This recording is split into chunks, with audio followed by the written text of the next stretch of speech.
Mesdames, Messieurs, rapidement, on va entrer de plein fouet. Aujourd'hui, conformément à l'article 9 du texte créateur de l'ULCC, le directeur général invite la presse dans le cadre de la publication de ce rapport d'enquête.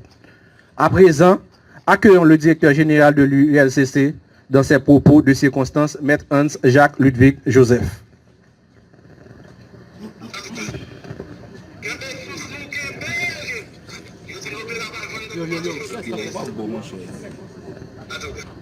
Chers enquêteurs, mesdames, messieurs de la presse parlée, écrite, télévisée et en ligne.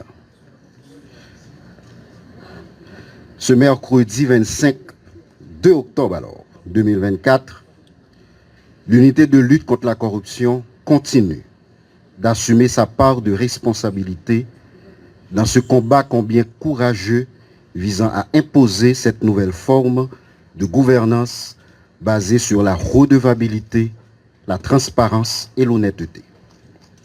Moins d'un mois de cela, l'ULCC a transmis à la justice 7 rapports d'enquête sur des faits avérés de corruption, mettant à nu un petit groupe qui développe un élan d'individualisme possessif au détriment de l'intérêt collectif.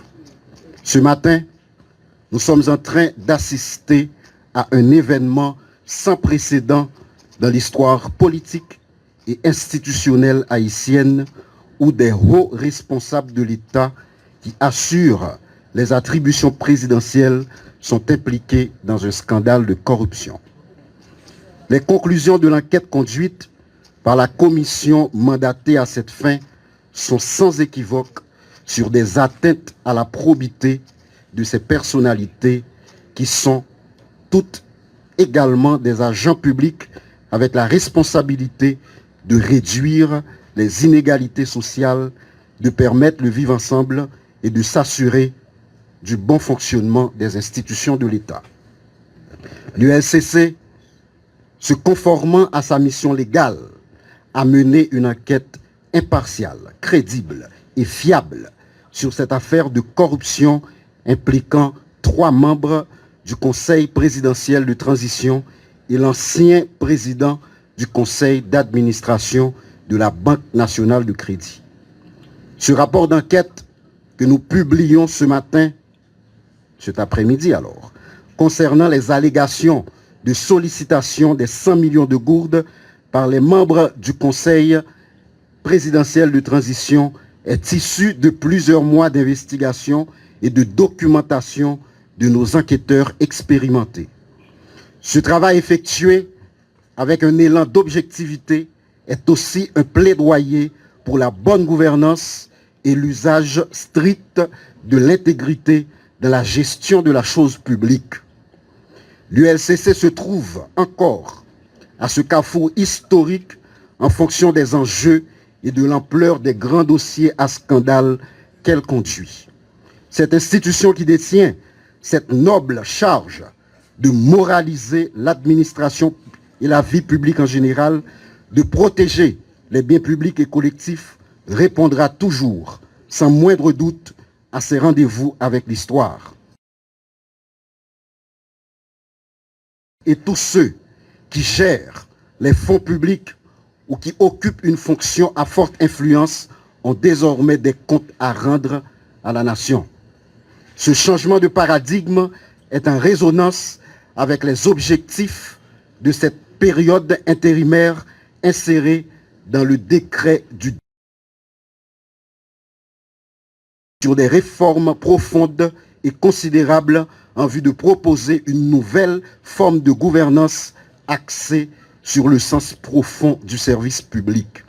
Enfin, nous réitérons une fois de plus la demande d'un traitement judiciaire des rapports d'enquête, c'est-à-dire des verdicts des tribunaux et cours du pays.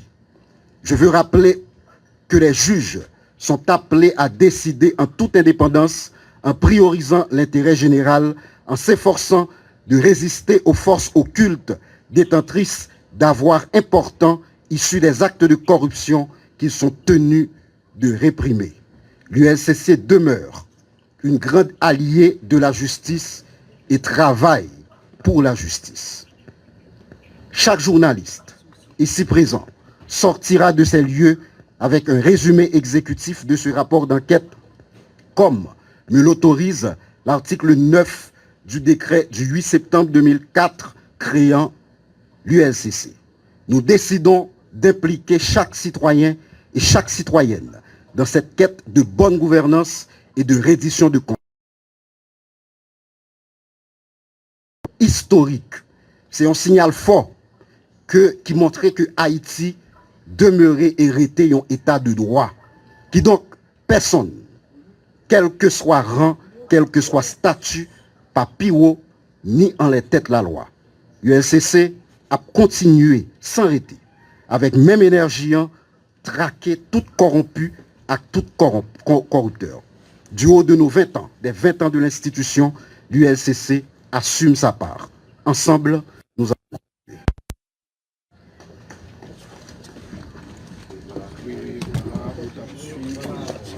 Bien, personne pas piro passer la loi, personne pas piro passer la justice. Je rappelle rapidement, dans ce rapport d'enquête, l'ULCC a fait des recommandations administratives en plus des recommandations sur le plan pénal. C'est d'abord la mise en mouvement de l'action publique contre les nommés Smith, Louis Gérald Gilles pour abus de fonction, versement de pots de vin et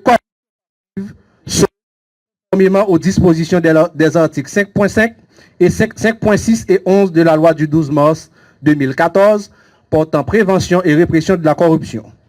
La mise en branle de l'action publique contre le nommé Raoul Pascal Pierre-Louis pour entrave au bon fonctionnement de la justice et abus de fonction, versement de pots de vin, corruption active, fait prévu et puni conformément aux dispositions des articles 5.5, 14, 21 de la loi du 12 mars 2014 portant prévention et répression de la corruption. La mise en mouvement de l'action publique contre le nommé Lonique Léandre pour instigateur de versement de pots de vin, fait prévu et puni par les dispositions de l'alinéa 2 de l'article 5.6 de la loi du 12 mars 2014 portant prévention et répression de la corruption.